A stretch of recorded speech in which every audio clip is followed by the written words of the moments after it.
China is not Japan knocking at Australia's door to invade Australia. China is knocking at Australia's door to provide economic opportunity and prosperity. The reason behind the proxy war is the decline of the United States. They have been, strategically working, at enlisting, other countries, the so-called, allies and partners, join the United States campaign against China. The United States is not preparing to go to war against China. The United States is preparing Australia to go to war against China. The whole of the north of Australia has now been militarised. There's a command centre in Darwin and it's growing and it's going to control.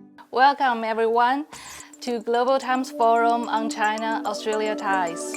Could Australia judiciously stay away from a possible US-led military conflict with China?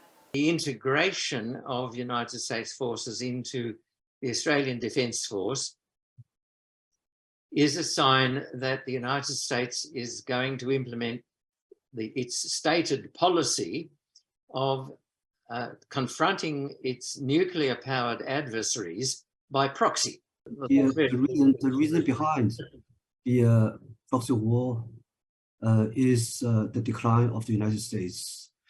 Since the Trump administration and also now the Biden administration, they have been, strategically working, at enlisting, other countries, the so-called, allies and partners, join the United States campaign against China. The whole of the north of Australia has now been militarised. There's a command centre in Darwin and it's growing and it's going to control. It will want to know all shipping and air movements into Australian waters in a circle that's drawn by the United States. The Americans want to get their vessels in here. They're getting their aircraft in here. They'll get other ships in here. We're just seeing the militarisation of the north of Australia, and not even slowly, quite quickly.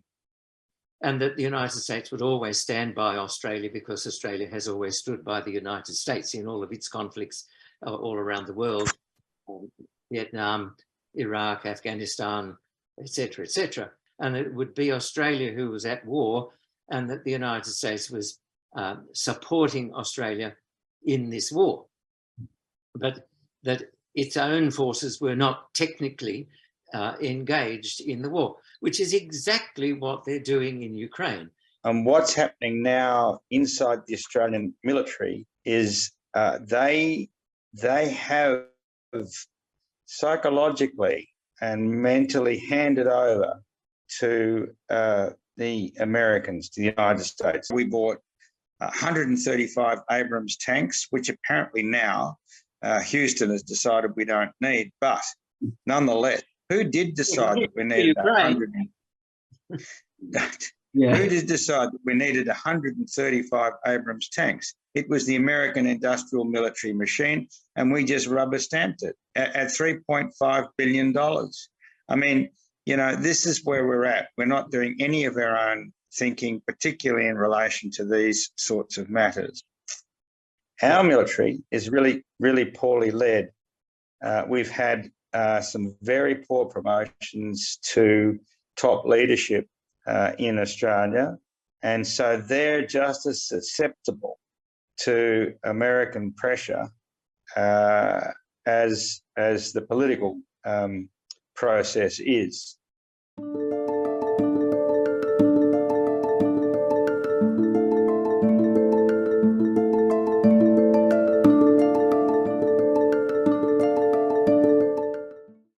People keep talking about, a war against China might break out, as though it's something like an earthquake or a flood or a landslide that just happens.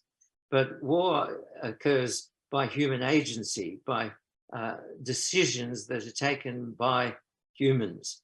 And it is equally possible for humans to decide to not to go to war as it is to decide to go to war. And I'm personally extremely grateful that up till now, China has decided not to go to war. China is not Japan knocking at Australia's door to invade Australia. China is knocking at Australia's door to provide economic opportunity and prosperity. The United States is not offering that. The United States is offering death and destruction. If Australia cannot act as an independent sovereign nation, it should pull down its flag, kick out the Queen, or now the King, and acknowledge its status as a colony of the United States. That's not me speaking. That is what Scott Ritter said. That's the opinion of an American international affairs and military analyst.